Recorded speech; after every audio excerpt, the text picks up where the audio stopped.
Glory to God the Father and Son Yeshua Mashiach. 1 Kings chapter 6. The completion of the temple. It was in the 480th year after the people of Israel had left the land of Egypt, in the 4th year of Shlomo's reign over Israel, in the month of Ziv, which is the 2nd month, that he began to build the house of Adonai. The house which King Shlomo built for Adonai was 105 feet long, 35 feet wide and 52.5 feet high. The hall fronting the temple of the house was 35 feet long, the same as the width of the house itself, so that its 17.5-foot width extended frontward from the house. The windows he made for the house were wide on the inside and narrow on the outside. Against the wall of the house he built an annex all the way around. It went all the way around the walls of the house, including both the temple and the sanctuary. The lowest floor of the annex was 8 3/4 feet wide, the middle floor 10.5 feet wide and the third floor 12.25 feet wide, for he had made the outer part of the wall of the house step-shaped, so that the beams of the annex would not have to be attached to the house walls. For the house, when under construction, was built of stone prepared at the quarry, so that no hammer, chisel or iron tool of any kind was heard in the house while it was being built. The entrance to the lowest floor was on the south side of the house. A spiral staircase went up to the middle floor and on to the third. So he built the house, and after finishing it, he put its roof on, cedar planks over beams. Each floor of the annex surrounding the house was 8 3/4 feet high and was attached to the house with beams of cedar. Then this word of Adonai came to Shlomo.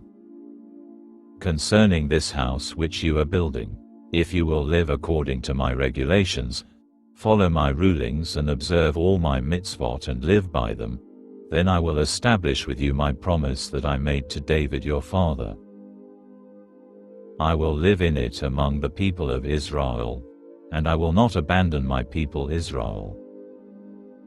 So Shlomo finished building the house. The insides of the walls of the house he built with boards of cedar. From the floor of the house to the joists of the ceiling he covered them on the inside with wood, and he covered the floor of the house with boards of cypress. The 35-foot back portion of the house he built with boards of cedar from the floor to the joists and reserved this part of the house to be a sanctuary, the especially holy place. While the rest of the house, that is, the temple in front, was 70 feet long. The cedar covering the house was carved with gourds and open flowers. All was cedar, no stone was visible.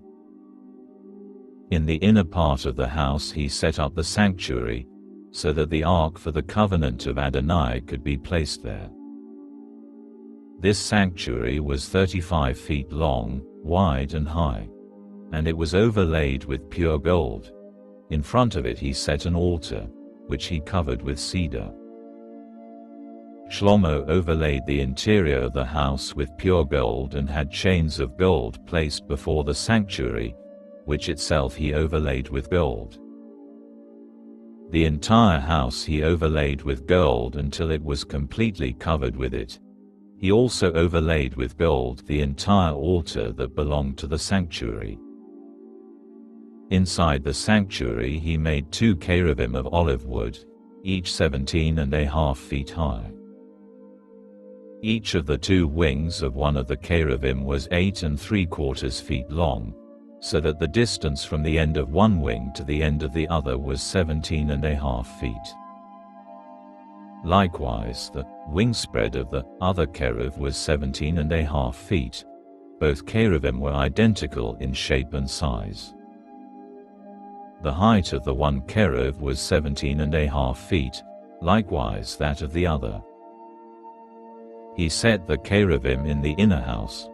The wings of the cherubim were stretched out, so that the wing of the one touched the one wall, and the wing of the other cherub touched the other wall.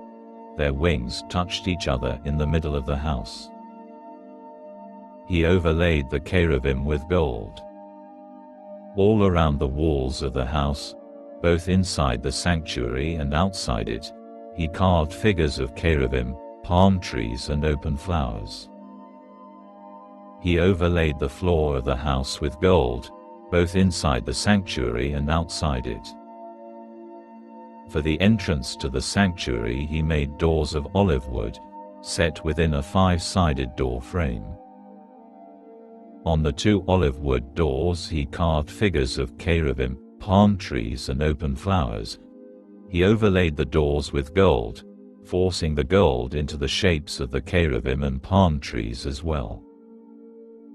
For the entrance to the temple he also made doorposts of olive wood, set within a rectangular door frame.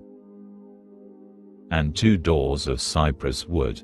The 2 leaves of the one door were folding, as were the 2 leaves of the other. On them he carved cherubim, palm trees and open flowers, overlaying them with gold fitted to the carved work. He built the inner courtyard with 3 rows of cut stone and a row of cedar beams. The foundation of the house of Adonai was laid in the 4th year, in the month of Ziv.